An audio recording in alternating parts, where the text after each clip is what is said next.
Carrot తురుము చూస్తున్నారు కదా, ఇట్లా క్యారెట్లను తురుము చేసుకోవాలి. క్యారెట్ హల్వా ప్లస్ బీట్రూట్ కలిపి చేద్దాం ఇప్పుడు మనం. ఇది బీట్రూట్ తురుము. ఇవన్నీ పలుకులు. ఇది ఇలాచీ పౌడరు, ఇది క్యారెట్, ఇది బెల్లం తురుము, ఇది బీట్రూట్. మనం ఇప్పుడు ఇవన్నీ వేసి క్యారెట్ బీట్రూట్ హల్వా చేసుకుందాము. ఇది ఘీ. క్యారెట్ హల్వా కోసం ఫస్ట్ ఇట్లా నెయ్యిలో పలుకులు కొంచెం వేయించుకోవాలి. మన ఇష్టం ఏది కావాలంటే అన్నీ వేయించుకోవచ్చు. కాజు, బాదాం, పిస్తా, అక్రోట్ ఇవన్నీ వేసి ఇట్లా వేయించుకోవాలి. ఇవి కొంచెం వేగిన తర్వాత ఇందులో మనము ఇప్పుడు కొన్ని తర్బూజ కిస్మిస్ వేసుకోవాలి.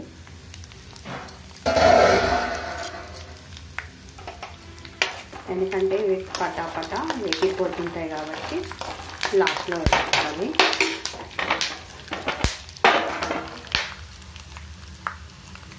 ఇప్పుడు ఇందులో క్యారెట్ వేసుకుందాము. దీనికి సరిపడా నెయ్యి వేసుకుంటూ క్యారెట్ వేయించి పెట్టుకోవాలి. కొంచెం మంచిగా నెయ్యిలో వేసుకొని కూడా వేసుకుందాము. వేసుకొని మంచిగా నెయ్యిలో వేసుకున్నాము. దీని మీద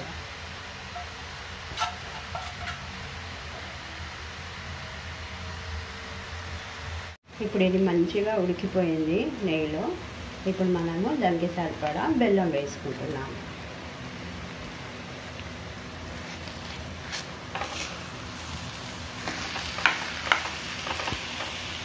చూస్తున్నారు కదా, మనము బీట్రూట్ వేసినందుకు ఆల్రెడీ కలర్ వేయకున్నా కానీ ఎంత కలర్ఫుల్గా వచ్చిందో మనకు క్యారెట్. మనకు ఇట్లా బయట ఇదే కలర్లో ఉంటుంది కదా క్యారెట్ హల్వా, అందులో కలర్ వేస్తారు. ఇట్లా మనం బీట్రూట్ వేసుకుంటే ఆల్రెడీ హెల్త్కి హెల్త్, కలర్కి కలర్ చాలా బాగుంటుంది. ఇది పిల్లలు పెద్దలు అందరూ తినవచ్చు. కళ్ళకు కూడా చాలా మంచిది. ఇంకా ఇందులో చాలా హెల్త్ బెనిఫిట్స్ ఉన్నాయి. లివర్కు కూడా చాలా మంచిది క్యారెట్, బీట్రూట్.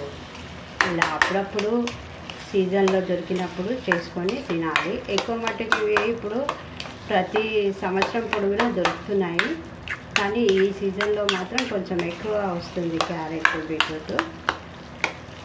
ఇట్లా హల్వాలు, జ్యూస్లు చేసుకొని తినవచ్చు. ఉడికిపోయింది కాబట్టి కొంచెం ఇలాచీ పౌడర్ వేసుకుంటున్నాము. మంచిగా స్వీట్ కదా, ఇలాచీ పౌడర్ వేసుకోవాలి. డ్రై ఫ్రూట్స్ వేసుకుందాము. మనం వేయించి పెట్టుకున్నాం కదా ఆ డ్రై ఫ్రూట్స్. మన బీట్రూట్ గాజర్ హల్వా రెడీ అయిపోయింది. ఇది చూడడానికి కూడా ఎంతో బాగుంది, తినడానికి కూడా అంతే బాగుంటుంది. ఇందులో బెల్లం వేసాం కాబట్టి ఐరన్ ఉంటుంది, బీట్రూట్ కాబట్టి హిమోగ్లోబిన్ ఉంటుంది, క్యారెట్ కాబట్టి విటమిన్ సి ఉంటుంది. చాలా హెల్త్ బెనిఫిట్స్ ఉంటాయి ఫ్రెండ్స్. మీరు కూడా ఒకసారి ట్రై చేయండి. Thanks for watching. బాయ్.